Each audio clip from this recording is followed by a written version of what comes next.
My mom and Jim met in a sleazy lounge just outside of JFK Airport where he frequently hung out. She was always suspicious and accused him of messing around behind her back. Typical 70s like lounge lizard type. Once it got dark and then we played private detective. Who comes walking out of this house looking all dapper like he's heading out on a date. We could never have imagined what was about to happen next. What's that smell? What's that smell? She's yelling. So it looked like someone tried to kill us. And then Jim concluded that phone call with these chilling words.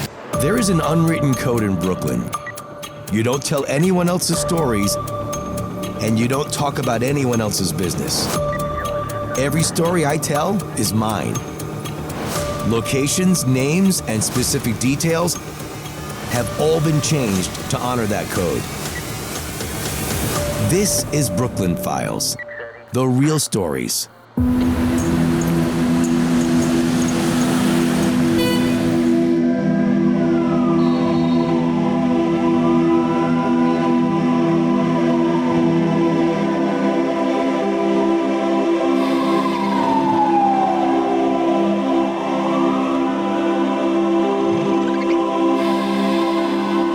When you're living in Brooklyn, you're not used to having a lot of your own space. In a crowded city like Brooklyn, space is at a premium. So there's very little of it, and then you learn to live with many people around you. It's just how it is. When you think of Brooklyn, you tend to think of tall apartment buildings, and there are plenty of those. But there's also many 1- and 2-family homes in Brooklyn, some which are legal and some which are not. In Brooklyn, you'll come across apartments that are referred to as mother-daughter dwellings or mother-daughter apartments. The term mother-daughter is a real estate marketing term used to describe a home, often a single-family home, that's been physically altered to have 2 distinct living spaces, with a separate entrance for either a family member, like a mother, or a tenant. When this second living space is used as a rental for a tenant, in a lot of cases, it's considered illegal according to New York City zoning laws. But despite this, there's still a vast amount of these types of dwellings across the 5 boroughs of New York City.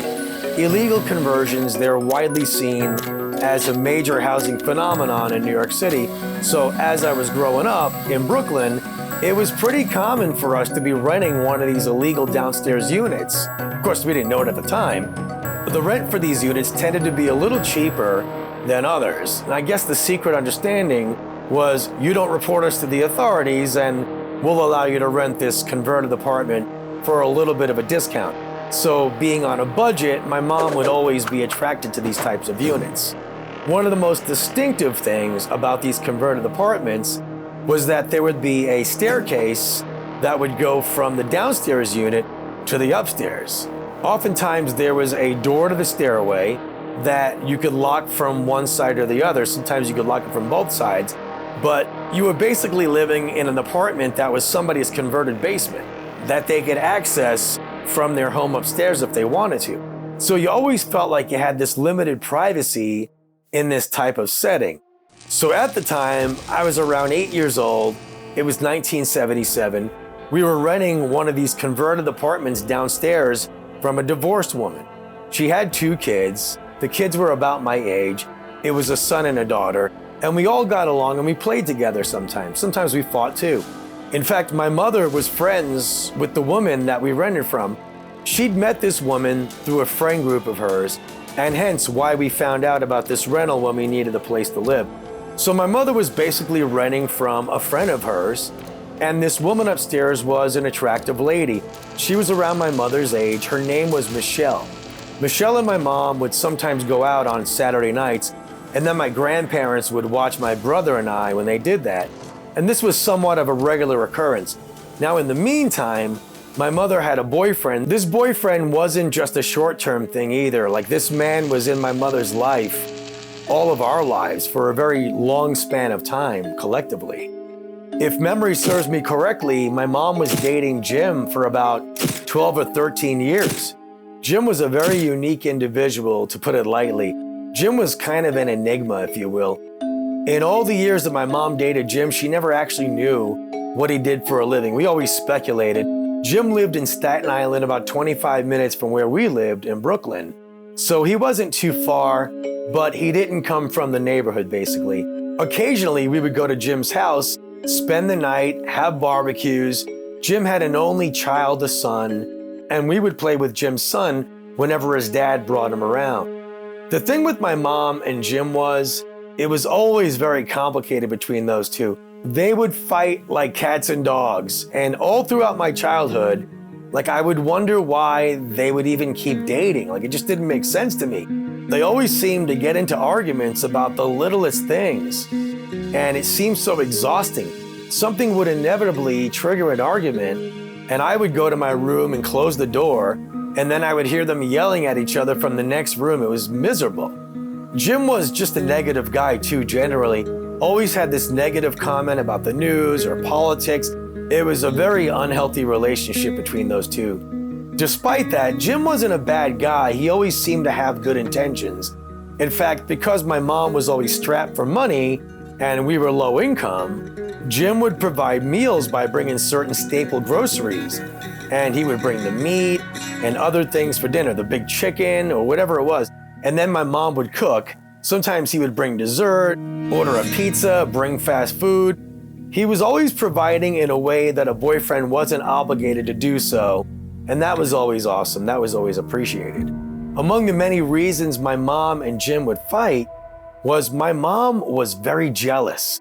She always thought Jim was cheating on her. She was always suspicious and accused him of messing around behind her back. She did that on a pretty regular basis. Whether it was true or not, that wasn't clear at the time. But that was the center of a lot of their arguments. Jim was kind of a ladies' man. I guess he came off that way.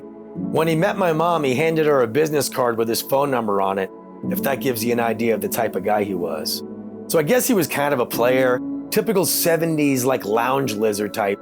My mom and Jim met in a sleazy lounge just outside of JFK Airport where he frequently hung out, until he started going out with my mom, of course. And what made my mom more jealous was that she'd been cheated on by my dad years earlier, which led my parents to their divorce. So I guess my mom was still dealing with that unresolved trauma as well. My mom would always say, "Jim, are you flirting with that waitress? Did you get her number when I was in the bathroom? Are you seeing her behind my back?" It was ridiculous.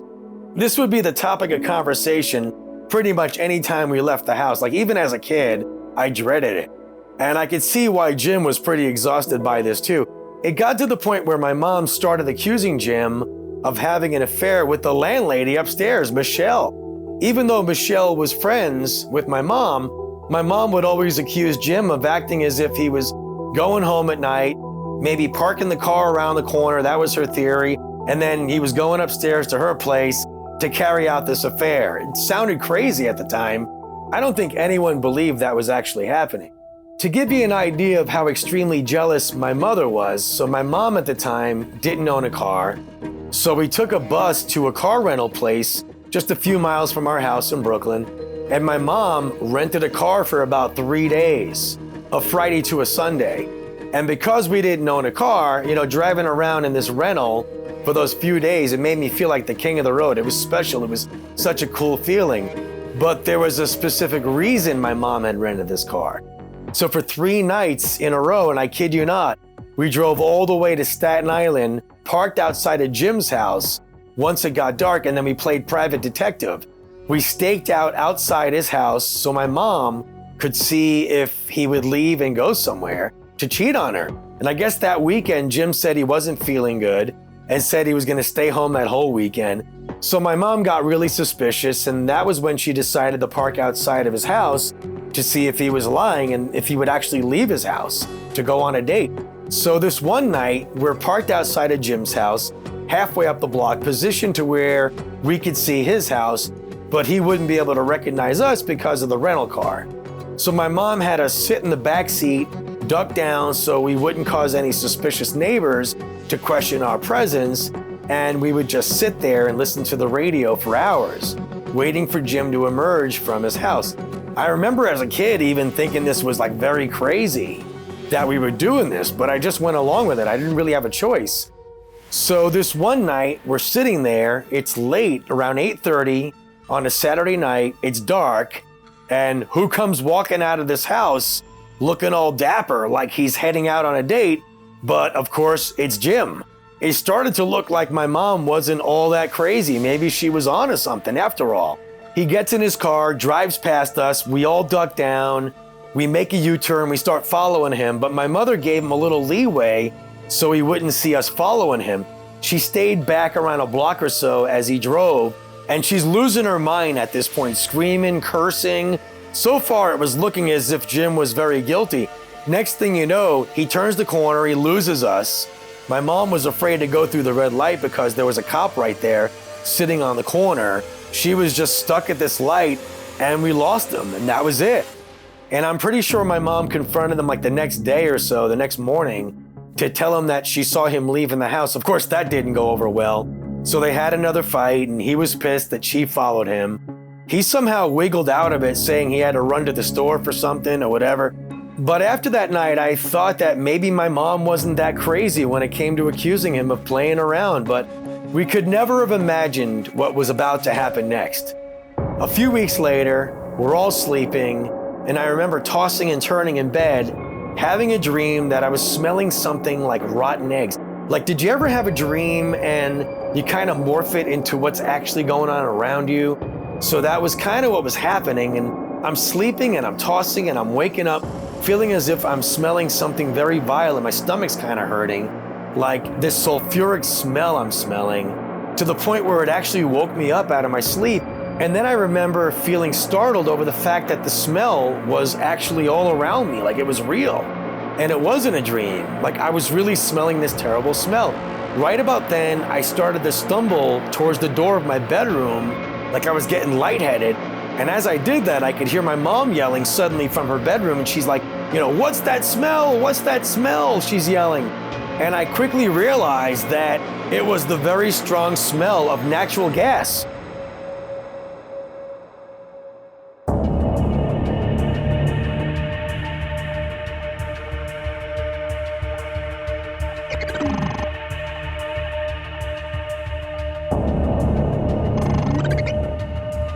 I'm laying in bed, I smell what appears to be like a sulfur smell. It wakes me up out of my sleep.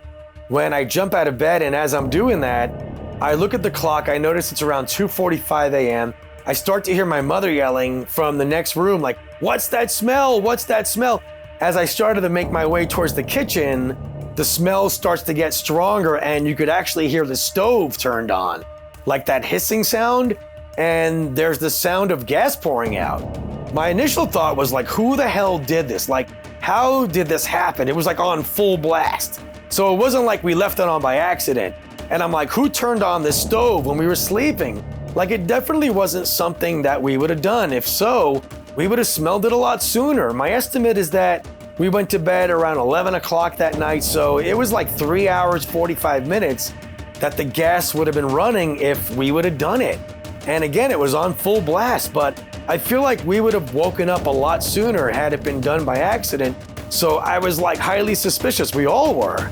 And I immediately turned off the stove. Then my next thought was like, is this place gonna freaking blow up? Like, I was very scared that I started shaking, thinking of the possibility that the whole place could ignite from the amount of gas that was clearly trapped in this apartment.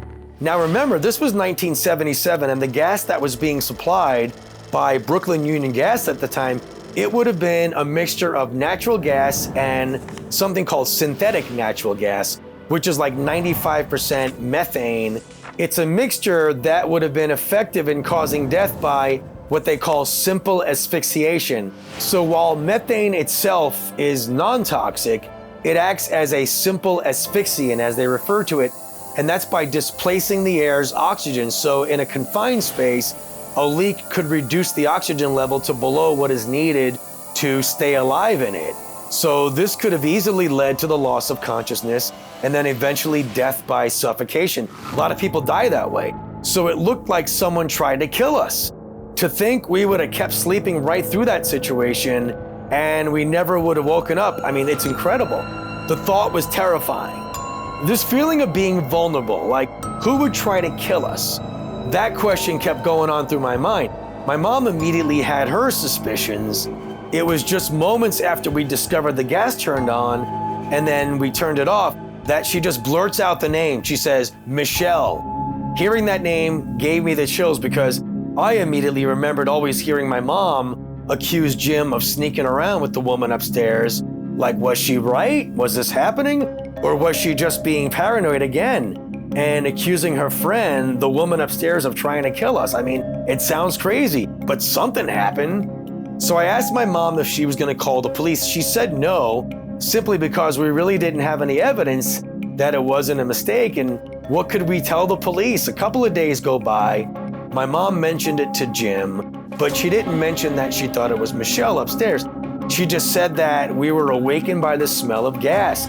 Jim didn't seem to know anything about it, nor did his reaction seem suspicious or out of place. About a week goes by. My mom's still convinced that Jim is messing around with the woman upstairs. She just really had this strong suspicion. She couldn't let the feeling go. So one night, when Jim was over our house, he'd spent the whole day with us, and when the evening came, he left suspiciously early. It was only like around 7:30 when he was ready to go home.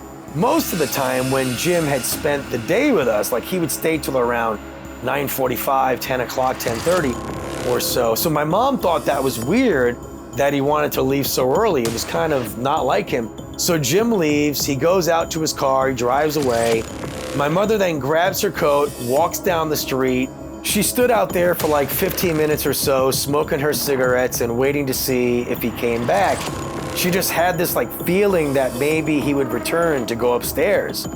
So right around then, my mom decides that maybe this idea of hers was a little crazy and maybe she was being paranoid. She begins walking back towards our apartment, and who does she see climbing the stairs to the apartment above ours?